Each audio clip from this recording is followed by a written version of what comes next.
real deal, Hindi language. सैकड़ों वर्षों से अन्य जातियों ने आत्मा और सच्चाई से परमेश्वर की आराधना नहीं की है, जैसा कि यूहन्ना 4:23 में कहा गया है।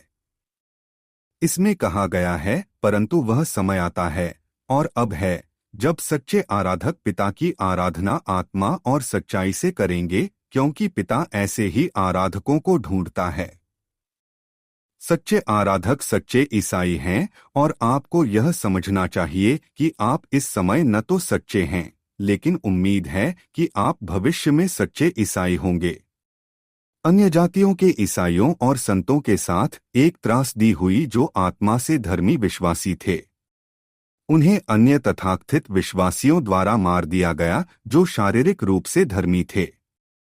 सैकड़ों साल पहले हर कोई खुद को ईसाई कहता था जैसे वे आज खुद को कहते हैं। सच्चे ईसाई ही एकमात्र ऐसे लोग हैं जो आपको नए नियम के बारे में सच्चाई दे सकते हैं, क्योंकि उनके अंदर सत्य की आत्मा है। परमेश्वर का एक आदेश है, परमेश्वर यीशु को और यीशु शिष्यों को सत्य और रहस्य शिष्यों को प्रकट किए गए थे। मार्क 4:11-12 और उसने उनसे कहा, तुमको परमेश्वर के राज्य का रहस्य जानने की अनुमति दी गई है, लेकिन जो बाहर हैं उनके लिए सब बातें दृष्टांतों में होती हैं। 12 ताकि वे देखते हुए भी देखें और न समझें, और वे सुनते हुए भी सुनें और न समझें। लूका 8:9-10 तब उसके चेलों ने उससे पूछा, यह दृष्टांत क्या है?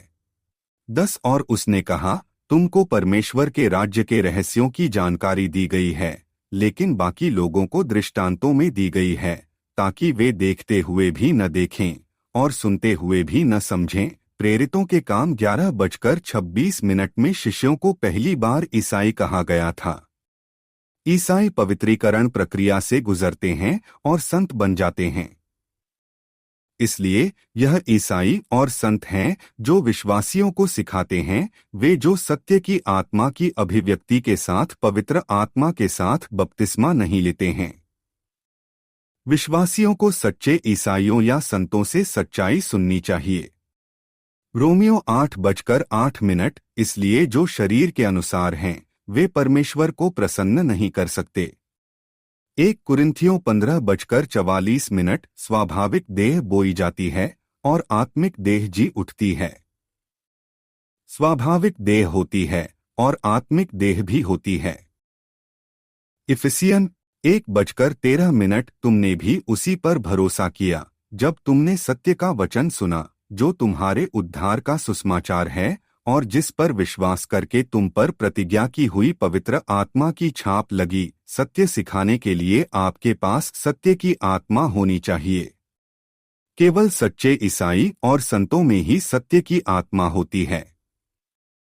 यूहन्ना 16:13 परंतु जब वह अर्थात सत्य की आत्मा आएगी तो तुम्हें सब सत्य का मार्ग बताएगी, क्योंकि वह अपनी ओर से न बोलेगा, परंतु जो कुछ सुनेगा वही बोलेगा और आने वाली बातें तुम्हें बताएगा। परमेश्वर उन लोगों का ध्यान रखेगा जिन्होंने सच्चे ईसाइयों और संतों को मारा। मेरा ध्यान आपको संत बनने के लिए तैयार करने पर है। और संत बनने से पहले आपको पहले एक सच्चा ईसाई बनना होगा। एक सच्चा ईसाई पवित्र आत्मा से भरा होता है और अन्य भाषाओं में बोलता है, जैसा कि प्रेरितों के काम 2:4 में कहा गया है। यह विडंबना है कि सच्चे ईसाइयों की हत्या करने वाले लोग खुद को ईसाई कह रहे हैं। सैकड़ों साल पहले सभी सच्चे ईसाइयों की हत्या के बाद से एक भी सच्चा ईसाई नहीं हुआ है। सिर्फ इसलिए कि आप खुद को ईसाई कहते हैं, इसका मतलब यह नहीं कि आप ईसाई हैं। आपको नए नियम में परमेश्वर की परिभाषा को पूरा करना होगा। गैर यहूदी विश्वासियों के साथ जो हुआ, उसकी त्रासदी को समझना सिर्फ सामान्य ज्ञान का इस्तेमाल करना है। यह शारीरिक रूप से धार्मिक विश्वासी थे जो आध्यात्मिक रूप से धार्मिक विश्वासियों को धन, शक्ति और नियंत्रण से नियंत्रित करना चाहते थे। उन्हें नियंत्रित करने का एकमात्र तरीका उन्हें मारना था। वे परमेश्वर के वचन में सत्य को बदलने के बजाय मरना पसंद करेंगे क्योंकि उनके अंदर सत्य की आत्मा थी।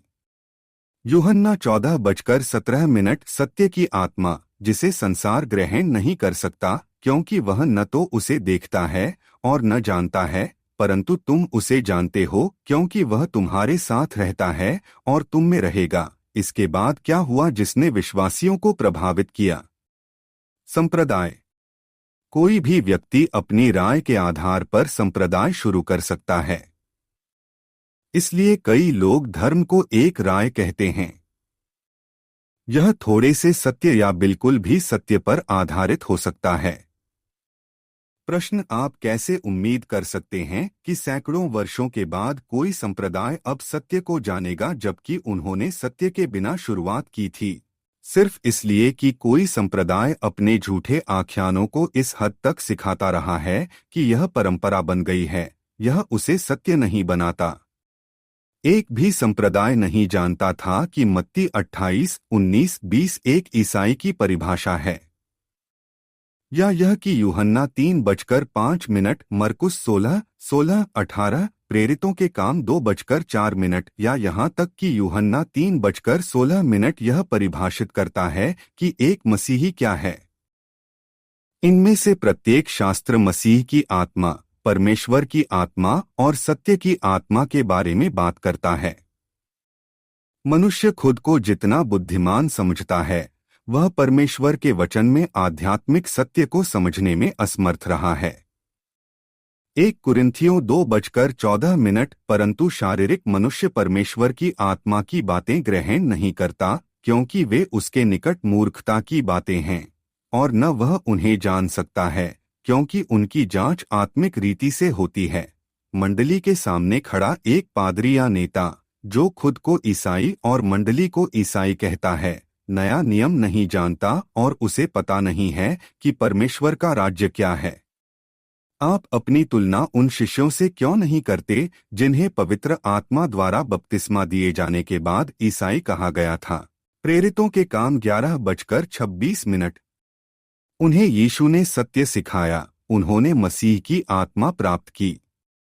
यूहन्ना 20:22, जब उन्हें पवित्र आत्मा द्वारा बपतिस्मा दिया गया तो उन्हें परमेश्वर की आत्मा और सत्य की आत्मा प्राप्त हुई।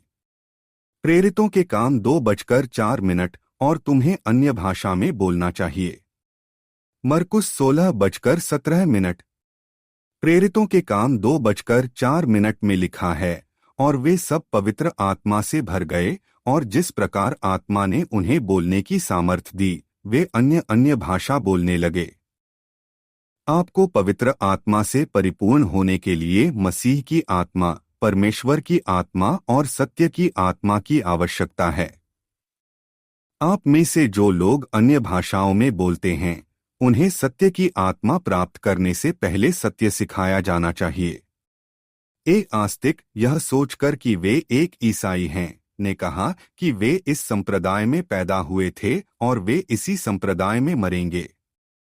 सिर्फ इसलिए कि यह संप्रदाय सैकड़ों वर्षों से अस्तित्व में है, यह अपनी झूठी कहानियों के साथ एक परंपरा बन गई है।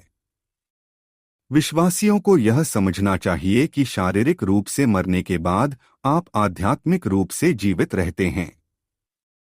यूहन्ना 5:29, और निकल आओ जिन्होंने अच्छा किया है, वे जीवन के पुनरुत्थान के लिए, और जिन्होंने बुरा किया है, वे दंड के पुनरुत्थान के लिए। चर्च का लक्ष्य विश्वासियों को ईसाई और संत बनाना है।